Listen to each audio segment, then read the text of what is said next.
Dites-vous qu'ils ont mis Jin Sakai dans la bande-annonce, mais il n'est pas du tout présent dans la série.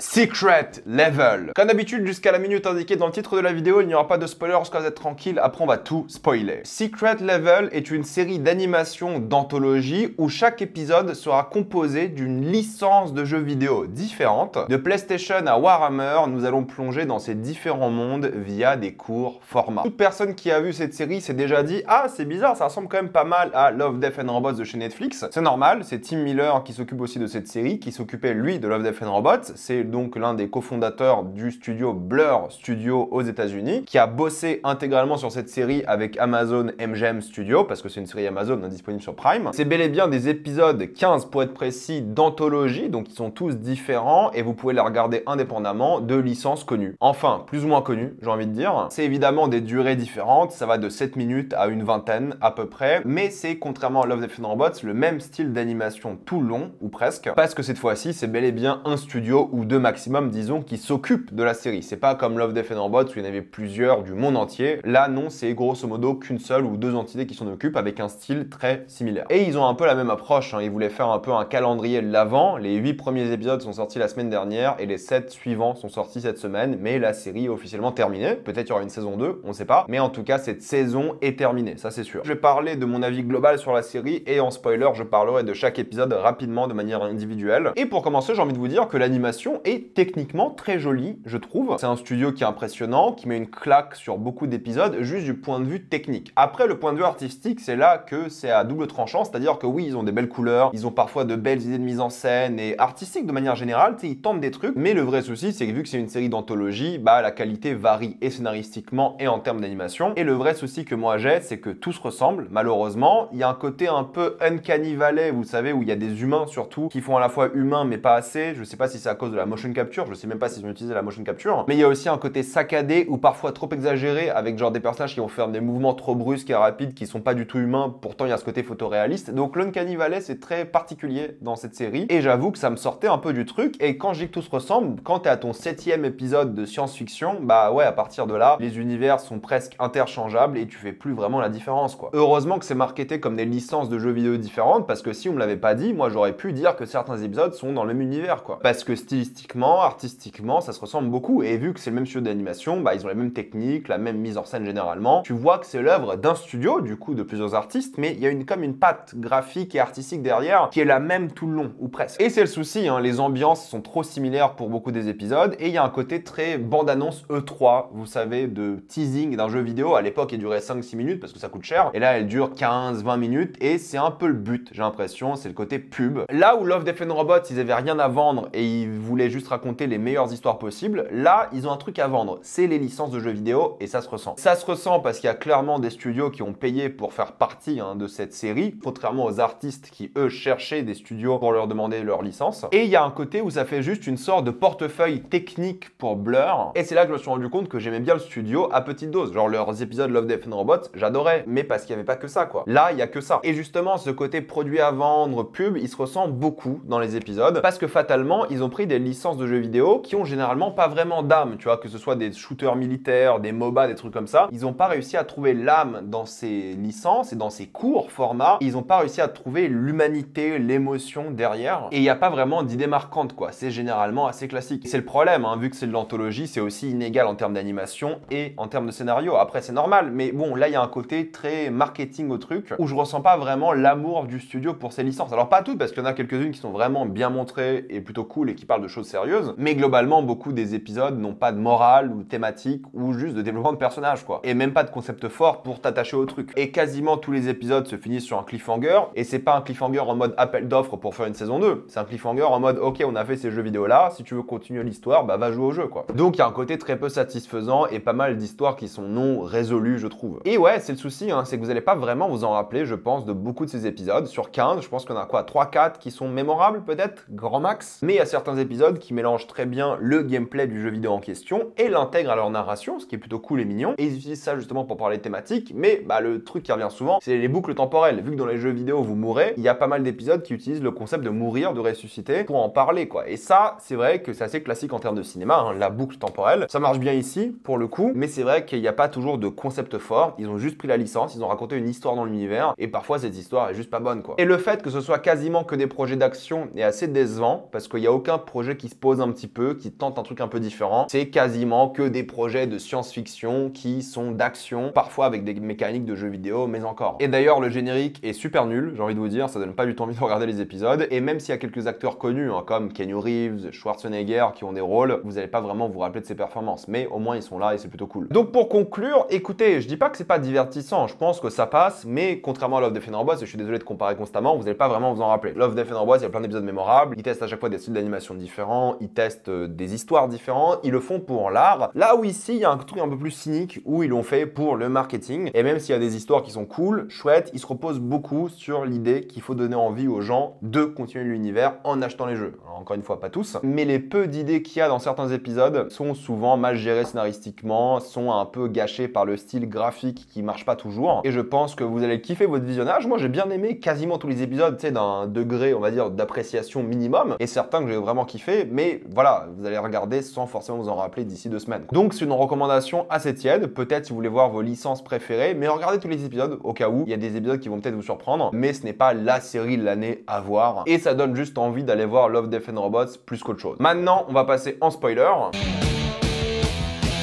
J'ai trouvé ça assez intelligent de commencer avec un épisode Donjons et Dragons parce que c'est un peu à la mode Donjons et Dragons en ce moment. Et au début, quand l'épisode a commencé, je me suis pris un peu une petite claque. Je me suis dit waouh, c'est graphiquement, en animation assez impressionnant. J'aime bien les quelques idées de mise en scène, de prendre le point de vue de ce gamin dans une cage qui voit les transformations autour. Même s'il y a cette uncanny valley de cette animation photoréaliste, il y a cette narration d'enfant maudit qui représente un danger existentiel parce qu'il est lié à une sorte d'enfer. Mais je trouve que l'enchaînement des séquences, les différentes zones s'enchaînent tellement rapidement. Tout semble rusher, les relations entre les personnages. Il n'y a pas, alors qu'à la fin, il y a une sorte de fin émouvante entre eux. Ça enchaîne zone, séquence, endroit, même l'éclairage n'est pas le même d'une zone à une autre, il n'y a pas de patte artistique par rapport à cet épisode-là. Je me suis pas du tout senti immergé dans ce monde-là parce qu'ils prennent pas le temps. Ils font que l'action non-stop et c'est un peu dommage. J'aurais aimé voir cet équipage un peu plus développé, j'aurais aimé voir un peu plus de build-up pour la première apparition du dragon, qui se la joue un petit peu Smaug. Et oui, j'aime bien la fin en théorie avec ce dragon hydre, génial, mais c'est souvent pareil avec ces épisodes-là, l'action s'arrête au moment le plus intéressant, quoi. Même si oui, le climax est réussi, mais c'est pour moi la seule chose qu'il y a aussi dans le climax, parce que justement ils prennent le temps de faire sortir ce dragon de l'autre dragon. Tu sais pas ce qui va sortir, tu te demandes ce qui va se passer, mais t'en as rien à foutre de ce personnage là, genre tu viens à peine de le découvrir, tu sais pas comment il s'appelle, émotionnellement il y avait rien. Et c'est un peu dommage parce qu'ils ont essayé quoi, à la fin, et tu sais, ils sont tous là en mode ouais on va rester ensemble, vous vous connaissez même pas, et nous en tant que spectateurs on vous connaît pas, donc c'est trop dommage. Pourtant oui, stylistiquement la fin est cool quoi.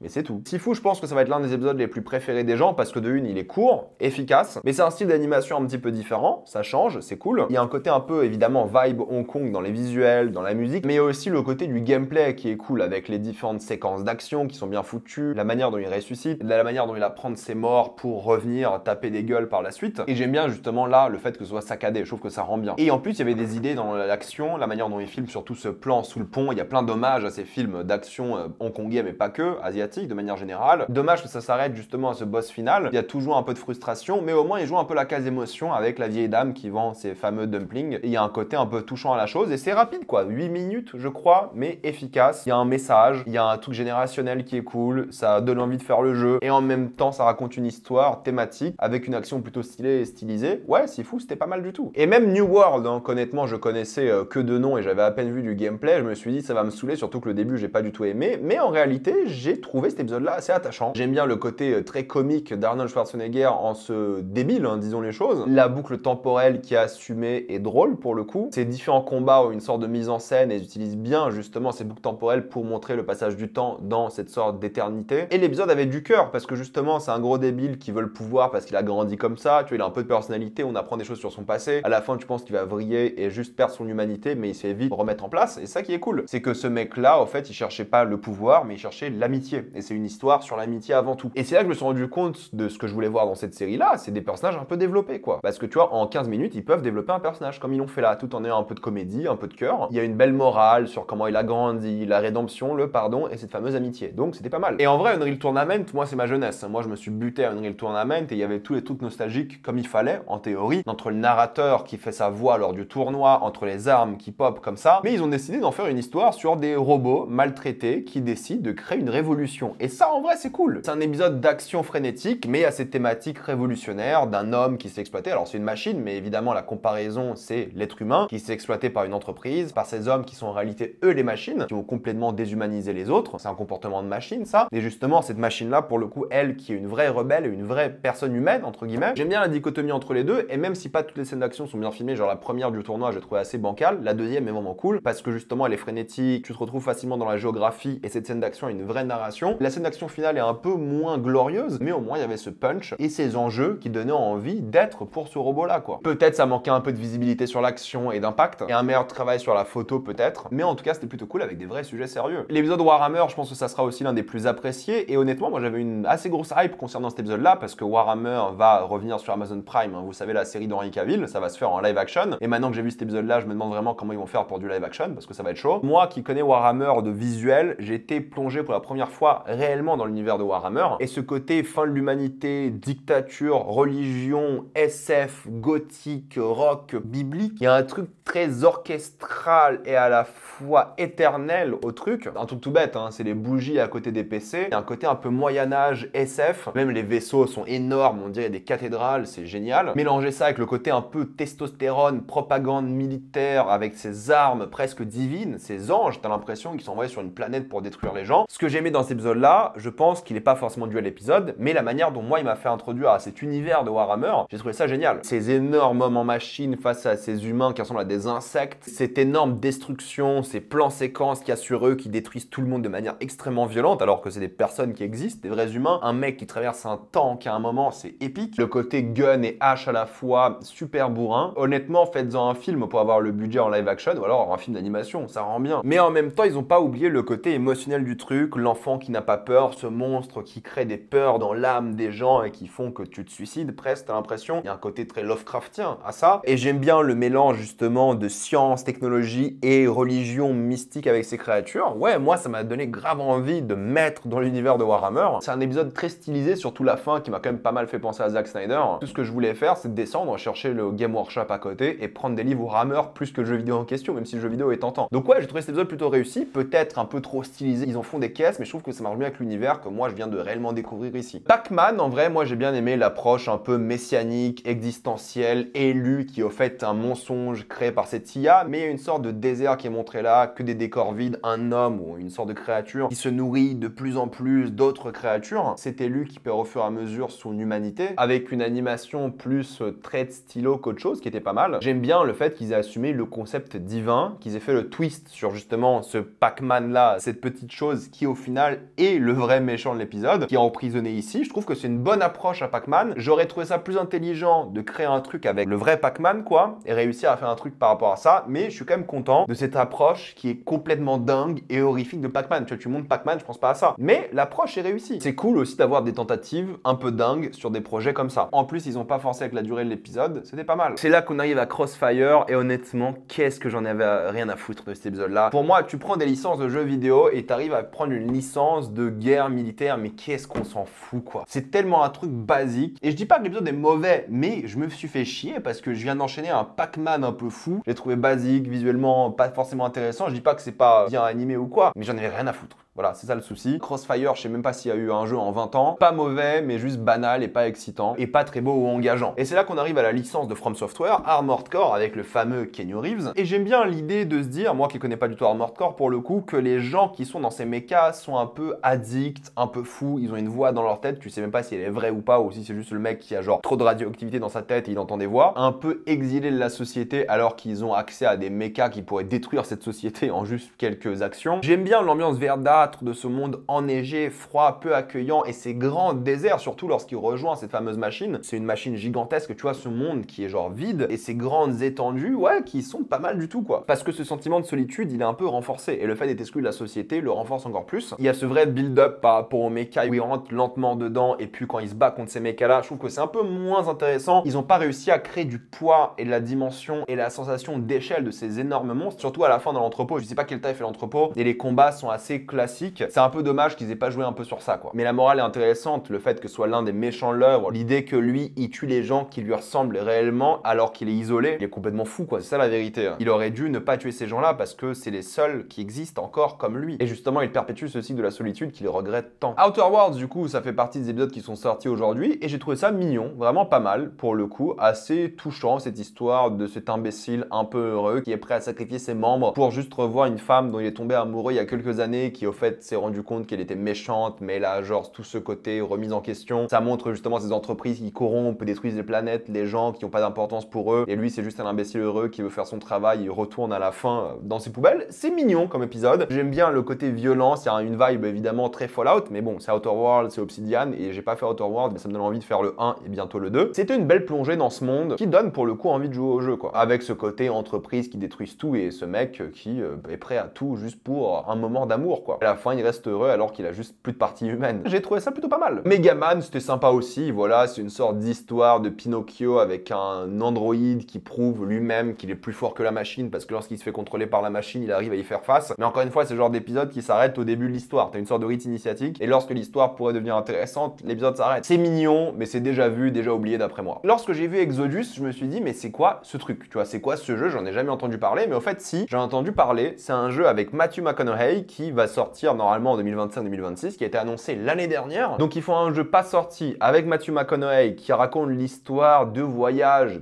galactiques, mais surtout sur le passage du temps de ces voyages-là. Voilà, très interstellar, hein, disons les choses. Et en soi, le concept est intéressant, mais vu qu'il rush tellement cet épisode-là, vu que c'est un enchaînement de zones, de temps perdu, entre guillemets, de moments, t'as aucune émotion lorsque le mec retrouve sa famille. Il y a plein de trucs qui sont introduits à droite à gauche, ça va trop vite, tout se ressemble encore une fois. C'est l'épisode où je me suis dit, ok, c'est l'énième œuvre de science-fiction, j'en ai rien à battre. Là où ils devaient jouer l'émotion sur le temps qui passe et tout, ils l'ont pas du tout fait. Le dogfight spatial était joli, mais pareil, assez classique, et je trouve qu'ils ont du mal à gérer ces trucs-là chez Blur, genre le côté un peu grandiose des batailles ou des mechas, et les rendre bien et énergétiques, et en même temps avoir une vraie narration dedans, mais c'est genre une énième œuvre de science-fiction classique dont je vais jamais me rappeler de ma vie, quoi. J'ai rien ressenti, et c'est l'un des épisodes, encore une fois, pas mauvais, mais balèque, quoi, je suis désolé. C'est une pub pour un jeu qui a même pas encore de gameplay. Spelunky, ce qui était bien, c'est que c'était court, ça reprenait une animation un petit peu différente, tout de même, ça reprenait un côté un peu d'action, comédie, d'aventure mignon. Le concept du jeu, avec le fait que tu ressuscites à chaque fois, et la morale, en fait, ok, tu meurs plein de fois et la mort n'a pas d'impact sur toi, mais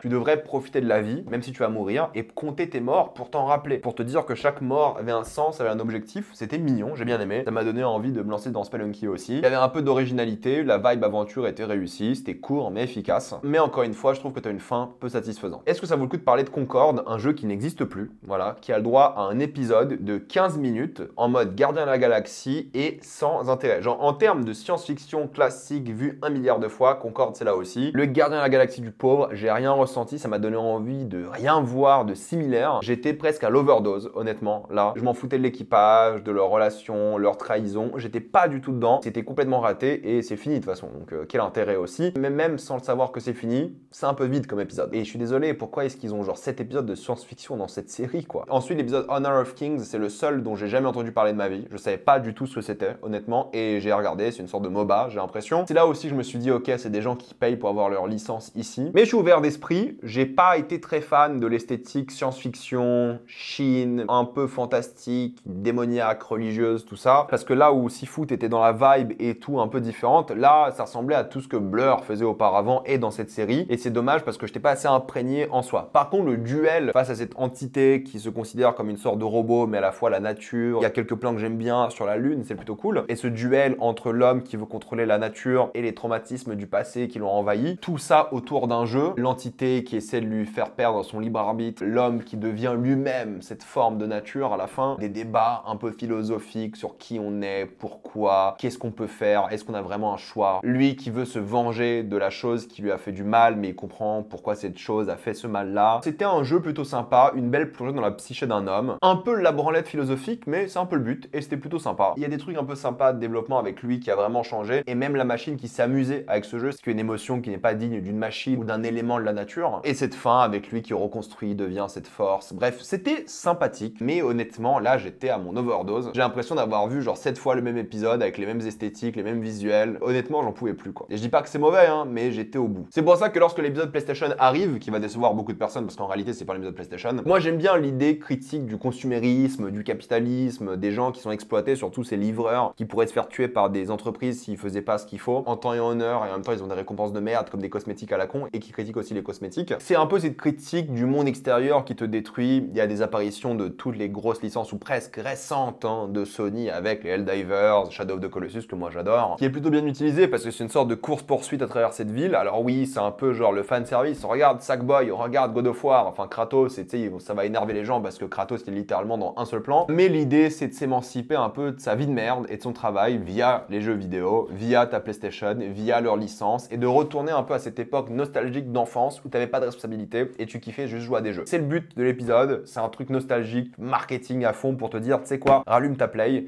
fais-toi kiffer avec un jeu. Rappelle-toi à quel point c'était bien quand t'étais gamin. Il y a une tentative un peu consumériste marketing au truc qui est mignonne, fan service, mais allez, pourquoi pas. C'est pas le meilleur épisode, pas le pire, c'est juste ok et oubliable aussi. Voilà, c'était mon avis sur tous les épisodes. Dites-moi ce que vous en avez pensé dans les commentaires, j'ai envie de savoir. Pensez à vous abonner à la chaîne pour voir les prochaines vidéos. Suivez-moi sur tous mes réseaux pour plus de contenu exclusif et moi je vous dis à la prochaine fois. Salut à tous.